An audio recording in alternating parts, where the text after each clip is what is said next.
इस कार्यक्रम के पुण्यार्जक हैं श्री प्रकाश जैन, सुधा जैन, अनुराग, तरु, शाश्वत जैन, सर्कुलर रोड, शाहदरा, दिल्ली। अनिल कुमार जैन, मधु जैन, अंकित जैन, साक्षी जैन, आशीष जैन, ईशा जैन, अनवी, आशवी, अरांश, शांति विहार, दिल्ली। श्री ज्ञान चंद, महेश चंद, राशि जैन, गौरव, नुपुर, निखिल, सोनम, संचित, तनु जैन, गज्जू कटरा, शाहदरा, दिल्ली। श्री सुरेंद्र कुमार जैन, स्नेहलता जैन, सचिन जैन, मधुलिका जैन, प्रणव जैन, पलवल। श्री सुरेंद्र कुमार जैन, सरला जैन, पुत्र वधु, अंकुर जैन, शिखा जैन, पुत्र वधु, मधुर जैन, कोपल जैन, पौत्री अदिति जैन, सानवी जैन, टियाना जैन, फरीदाबाद। तीन भुवन में सार बीते राग विज्ञानता, शिव स्वरूप शिवकार, नमः त्रियोग समार के। त्रिकालवर्ती पंच परमेष्ठी भगवंतों को नमन और वंदन। तीन लोक के सभी जीवात्माओं के शुद्ध चेतन स्वरूप को नमन और वंदन। प्रथम ढाल की चर्चा करने के उपरांत दूसरे नंबर की ढाल प्रारंभ हो चुकी है और दूसरे नंबर की ढाल में दौलत राम महाकवि ने दुखी होने के कारणों की विस्तार से चर्चा की है। क्योंकि जीव दुखी तो है पर दुखी होने के मूल कारण को नहीं पहचानता। तो दुखी होने के मूल कारण को नहीं पहचानेगा तो उसका दुख दूर होगा नहीं। तो दूसरे नंबर की ढाल पर आचार्य कल पंडित टोडरमल जी के द्वारा रचित मोक्ष मार्ग प्रकाशक महाग्रंथ का बहुत गहरा प्रभाव है कि मिथ्यात्व की चर्चा आचार्यों ने अपने मूल ग्रंथों में तो की है, परंतु सर्वाधिक विस्तार से जो चर्चा की गई है सबसे पहले मोक्ष मार्ग प्रकाशक ग्रंथ में की गई है। चौथा अध्याय, पांचवा अध्याय, छठवां अध्याय, सातवां अध्याय, 4 अध्याय मिथ्यात्व के विवेचन के लिए टोडरमल जी साहब ने कहते हैं रखे हैं। चौथे नंबर के अध्याय में मिथ्या दर्शन का वर्णन किया गया। 5वें, 6वें, 7वें 3 अधिकारों में गृहीत मिथ्या दर्शन का वर्णन किया गया।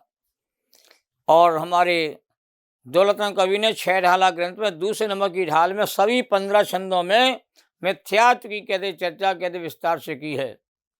अब प्रथम छंद की चर्चा कल की गई थी, उस छंद को एक बार पुनः रिपीट करते हैं क्योंकि सारे छंदों का मूल जो है ये पहले नंबर का छंद है।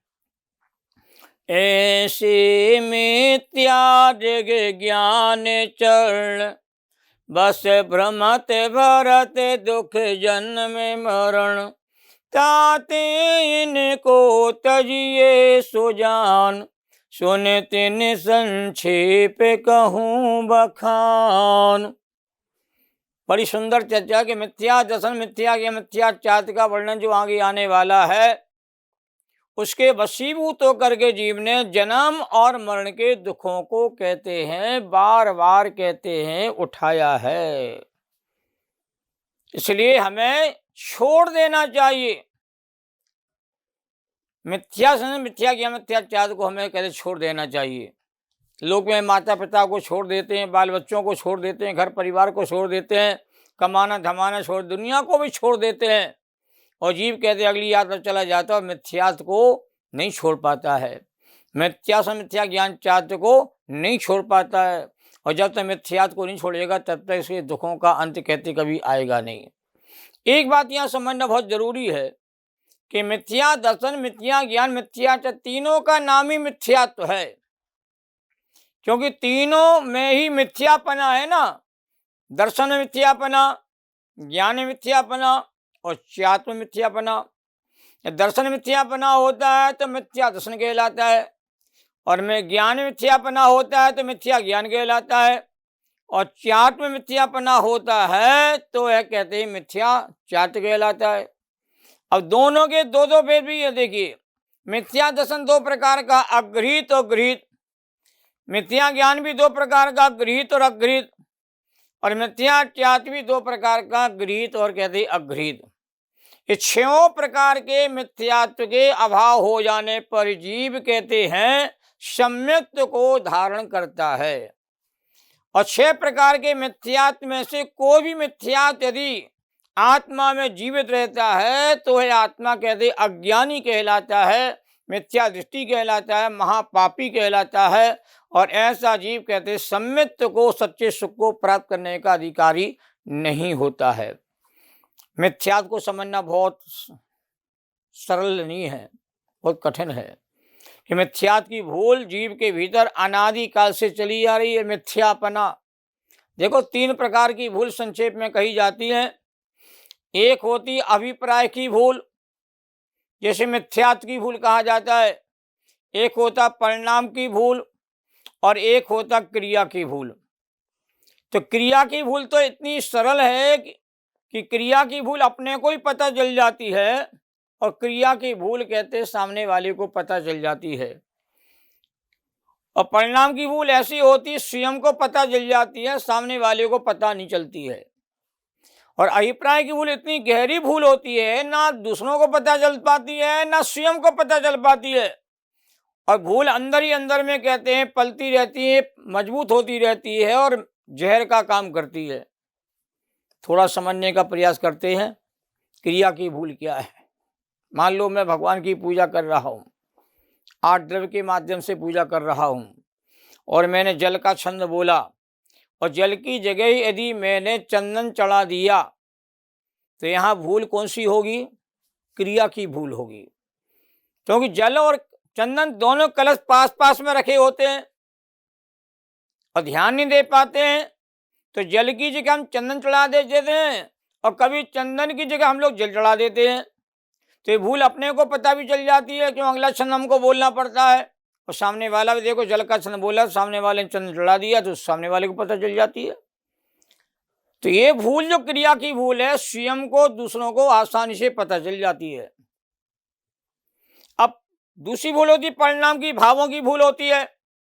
हम जल की जगह जल ही चढ़ा रहे हैं और चंदन की जगह चंदन ही चढ़ा रहे हैं, परंतु छंद भी हम सही बोल रहे हैं, जल का छंद ही बोल रहे हैं, चंदन का छंद बोल रहे हैं, पर हमारे भाव कहते परिणाम कहते हैं, पूजा में कहते नहीं लगते। हमारे परिणाम कहते भाव कहते हैं परिवार में, कुटुंब में या घर में या व्यापार में चले जाते हैं। तो क्रिया सही हो रही है, छंद भी सही बोला जा रहा है, परंतु कहते भाव आपके कहते हैं सम्यक पने को प्राप्त नहीं हो रहे, भाव आपके बिगड़ते जा रहे हैं। तो ये भूल कौन सी है? सामने वाला देखो कितने भाव विभोर होकर के छंद को पढ़ रहा है, सही क्रिया कर रहा है, इसके पूजा मन लगा हुआ है, पर देखा जाए हमारा मन कहते हैं पूजा में नहीं लगा। तो कौन सी भूल हुई है? परिणाम की भूल हुई है।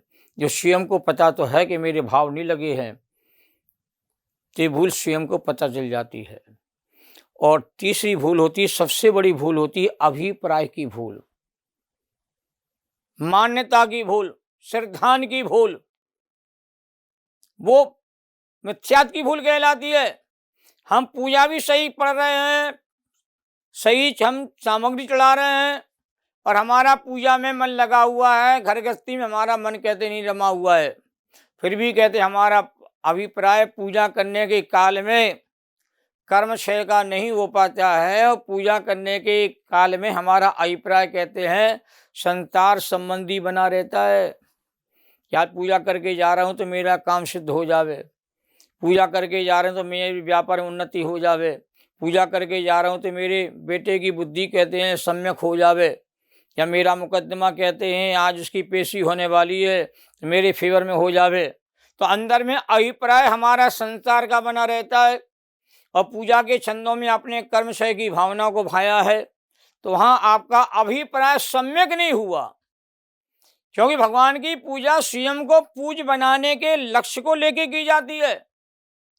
और जाप भी जपा जाता है तो वह कहते चित्त की एकाग्रता ध्यान की सिद्धि के लिए। तो अभिप्राय हमारा ठीक नहीं हो पाता, हमारी क्रिया भाव तो बने रहते ठीक ठाक। तो ये जो भूल है अभिप्राय की, इसको मिथ्यात्व की भूल कहा जाता है। यह भूल इतनी गहरी है कि न स्वयं को पता चल पाती है न सामने वाले को पता चल पाती, इसलिए मिथ्यात्व की भूल को पकड़ना बड़ा कहते हैं कठिन काम है। लाख पीपल में होती है, पीपल का घात करती है। मिथ्यात्व के परिणाम आत्मा में ही होते हैं और हमारे आत्मा का ही कहते घात कर देते हैं। ये घर में कहते हैं ऐसे छिपे हुए चोर हैं जो घर को ही खोखला कर रहे हैं, और घर वाले समझ रहे हैं इससे बढ़िया आदमी हमें दूसरा नहीं मिलेगा, इससे बढ़िया हमारा नौकर नहीं मिलेगा जो दिन रात हमारी सेवा करता है। पर नौकर कहते आपके विश्वास को जीत करके आपके घर को कहते धीरे धीरे खोखला करके चला जाता है, जड़ें हिला के चला जाता है। ये बात हम कहते हैं अंत तक समझ नहीं पाते हैं। तो मिथ्यात ऐसा कहते खतरनाक परिणाम है जो आत्मा में ही होता है, और आत्मा का ही कहते घात करता रहता है। ये ऐसा जहर है जो पूरे आत्मा में घुल गया है, और आत्मा समझता मैं ठीक हूँ और मैं मोक्ष की तैयारी कर रहा हूँ। तो ये अभिप्राय की विपरीतता का जो दोष है उसको जीव कहते हैं धर्म साधन करते हुए भी पकड़ नहीं पाता है। इसलिए मिथ्यात्व को संसार का नेता कहा है, देखिए उल्टी मानता का नाम मिथ्यात्व कहलाता है। ये संसार का नेता है, संसार इसके का मिथ्यात्व के वशीभूत होकर ही चलता रहता है, और अभिप्राय की विपरीतता को मिथ्यात्व कहा जाता है। इसलिए ध्यान देना, हमें मिथ्यात्व को जड़ मूल से उखाड़ करके फेंकना है, तब जाकर के जीव कहते हैं जहर से कहते हैं मुक्त हो पाता, उसके बिना नहीं मुक्त हो पाता है। रत्नगण साहब का चार में कहा है, तीन लोग तीन काल में मिथ्यात्व के समान जीव का अकल्याण करने वाला कोई दूसरा नहीं, और तीन लोग तीन काल में सम्यत्व के समान जीव का कहते कल्याण करने वाला कोई दूसरा नहीं। आज तक मेरा अकल्याण हुआ है और संसार सागर में भटकता रहा हूं, तो मिथ्यात्व के वशीभूत होकर के जगत में देखा जाता है, कोई किसी के वशीभूत हो जाता है, उसके पीछे पागल हो जाता है। चाहे लड़का हो लड़की के पीछे पागल हो जावे, या लड़की लड़के के पीछे पागल हो जावे, तो दोनों का जीवन ही कहते हैं खराब हो जाता है, क्योंकि एक दूसरे के वशीभूत हो गए हैं, अपना स्वाभाविक रूप भूल जाते हैं।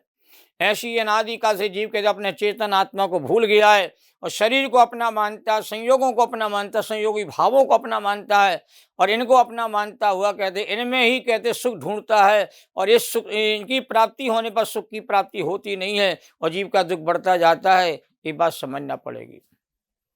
सुख की प्राप्ति के लिए जीव ने जितने प्रयास किए हैं वो सारे प्रयास उसके असफल हुए। इसलिए कहा है श्रीमद राजचंद्र जी ने, सुख प्राप्ति हेतु प्रयत्न करते सुख जाता दूर है, तू क्यों भयंकर भाव मरण और प्रभाव में चकचूर है।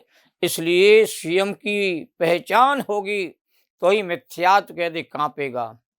अब कितनी पूजा पाठ करना, कितने विधि विधान करना, कितनी तीर्थों की यात्रा करना, कितनी जाप माला फेर लेना, इससे पुण्य कर्म का संचय तो होगा। पुण्य कर्म में तुम धर्म की मान्यता करोगे, तुम्हारा मिथ्यात्व कहते हैं पुष्ट होता रहेगा, मिथ्यात्व कहते हटेगा नहीं।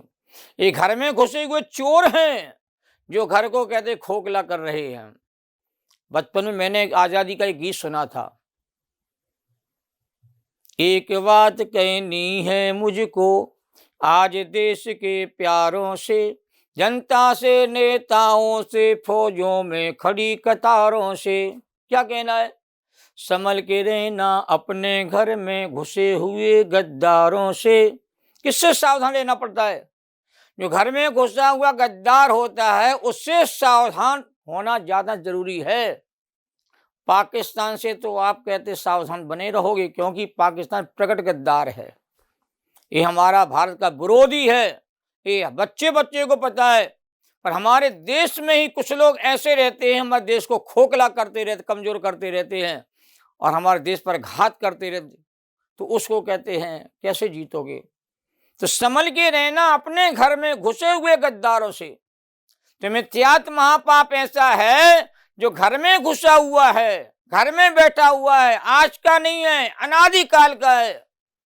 और अनादि काल से जीव कहते हैं शरीर को अपना मान के बैठ गया है, संयोगों को अपना मान के बैठ गया है, संयोगी भावों में कहते हैं अपनेपन की मान्यता हो गई है, और इसमें ही स्वामित्व बुद्धि हो जाती है, मम बुद्धि हो जाती है, कर्ता बुद्धि हो, भोक्ता बुद्धि हो जाती है। यही तो कहते हैं महा मिथ्यात्व है, जिसकी जड़ें कहते हैं बहुत गहरी हैं। वो पूजा पाठ के बल पर कहते मिथ्या टस से मस नहीं होता। मिथ्यात्व को हटाने के लिए तत्व ज्ञान चाहिए पड़ता है, स्वयं और पर की पहचान का बोध करना पड़ता है, तब जाके मिथ्यात्व कहते हैं कमजोर होता है। पूजा पाठ कितने करोगे आप, कि पूजा पाठ के माध्यम से तुम उसमें धर्म की मान्यता करोगे तो वह मिथ्यात्व कहते हैं अंदर छिपा रहेगा और मजबूती से बैठा रहेगा। कभी भी शुभ भावों से मिथ्यात्व नहीं डरता है, कितनी शुभ भाव करना, कितने पुण्य के काम करना, मिथ्या टस से मस नहीं होगा। मिथ्या हटेगा तो तत्व ज्ञान के बल पर जब आत्मा की पहचान करोगे तो मिथ्यात की जड़ें कहते खोखली होना प्रारंभ हो जाएगी। मिथ्यात कांपेगा। जिस समय हो आत्मदृष्टि कर्म थर थर कांपते, लकी भाव की एकाग्रता खुद छोड़ ही भागते। जब आत्मा की दृष्टि हो जाती है, स्वभाव की पहचान हो जाती है, मैं कौन इसका हमको पता चल जाता है, तो मिथ्यात कहते हैं कांपता है। अब मेरा इस घर में रहना मुश्किल है। घर के मालिक को नौकर का पापाचार पता चल जाता है कि अंदर से खोखला कर रहा है, और यह कहते हैं हमारे घर को खोखला बना रहा है, और कहते हैं सबकी नज़र में अच्छा बना हुआ है, और हमारे घर को कहते हैं ये खोखला करने के लिए तैयारी कर रहा है, तो आप उस नौकर को रखोगे नहीं, हटा दोगे। इसलिए टोडामल जी ने रखा मोक्ष में प्रकाशक में, मिथ्यात्व व्याधि का अंश ही बुरा है, और 7 विष्णुओं से भी कहते सबसे बड़ा पाप दुनिया में कोई है। देखो जुआ खेलना बड़ा पाप माना जाता है, और जुआ खेलने वाले व्यक्ति सारे पाप करने को तैयार हो जाते हैं, और 7 व्यसन से ही बड़ा पाप मिथ्यात्व को जिनवाणी माता कहती है। इसलिए सबसे बड़े शत्रु को शत्रु पहचानो, मित्र नहीं है, मित्र जैसा लगता है। देखो मिथ्यात्व हमें पाप जैसा नहीं लगता, और सबसे बड़ा पाप कहलाता है। सारे पाप मिथ्यात्व की जड़ में ही मजबूत होते हैं। लोभ को पाप का बाप कहा जाता है। और लोभ क्यों करता है जीव? कि जितना लोभ करूंगा उतना मैं कहते सुखी बन जाऊंगा। तो लोभ की प्राप्ति में, धन की प्राप्ति में सुख की मानता करना, ये तो मिथ्या, तो ये तो उल्टी मानता है। तो सारे पापों का दादा यदि कोई है तो मिथ्यात्व है, जो मित्र बन के रहता है जबकि मित्र नहीं है, ये हमारा सबसे बड़ा शत्रु है। से मिथ्या मानता आत्मा में बैठ करके आत्मा का ही कहते घात कहते करती रहती है, और यह पाप जैसा हमें लगता नहीं है, और इससे बड़ा कोई पाप होता नहीं है, और सारे पाप इसी मिथ्यात्व की इच्छाओं में कहते सुरक्षित होते हैं। इसलिए कहा जा रहा है पहले छंद में मिथ्या, दस मिथ्या ज्ञान, मिथ्याचार, ये तीनों ही दुखी होने के कारण हैं। अब ध्यान दीजिए, 2 प्रकार का मिथ्यात्व होता है। मैंने चार्ट के माध्यम से थोड़ा समझाने का प्रयास किया है। अगृहीत और गृहीत मिथ्यात्व। अगृहीत पुरानी बीमारी है, और गृहीत कहते नई बीमारी है, जो अनादि काल से चली आ रही ऐसी भूल, जो बिना सिखाए ही भव भवांतर से चली आ रही है। शरीर को या जीव अनादि से अपना मान के बैठा हुआ है, संयोग को अपना मान के बैठा हुआ है, संयोगी भावों को अपना मान के बैठा हुआ है, इसमें एकत्व बुद्धि करता है, मन बुद्धि करता है। ऐसी भूल है जो अनादि काल से चली आ रही है, और आज तक अभिमिथ्या छूटा नहीं है। और गृह मिथ्या क्या है? नई बीमारी है, जो कुगुरु कुदेव कुधर्म आदि के उपदेश आदि से प्रभावित होकर के मिथ्या दर्शन, मिथ्या ज्ञान और मिथ्या आचरण किया जाता है। इसके 5 प्रकार के भेद होते हैं। एकांत मिथ्या, विपरीत मिथ्या, विनय मिथ्या, संशय मिथ्या, ज्ञान मिथ्या। ये 5 प्रकार के मिथ्यात्व के अभाव हो जाने पर ये गृह मिथ्या छूटता है। निश्चयाभास, व्यवहाराभास, उभयाभास भी इसी मिथ्यात्व के भेद कहे जाते हैं। इन सब का हम परित्याग करके जीवन को सफल बनाए, मंगलकारी बनाए, तो हमारा जीवन कहते हैं आनंद में बनेगा। इसी भावना के साथ आज अपनी चर्चा यहीं पूरी करता हूँ। जा वाणी के ज्ञान ते सूझे लोकालोक, सो वाणी मस्तक नमो सदा देती हूँ ढोक, सदा देती हूँ ढोक। सहजानंदे शोध स्वरूपी, अविनाशी में आत्म स्वरूप, ज्ञानानंदे पूर्ण निराकुल, सदा प्रकाशित चेतन रूप, सदा प्रकाशित चेतन रूप। जैनम जयतु शासनम।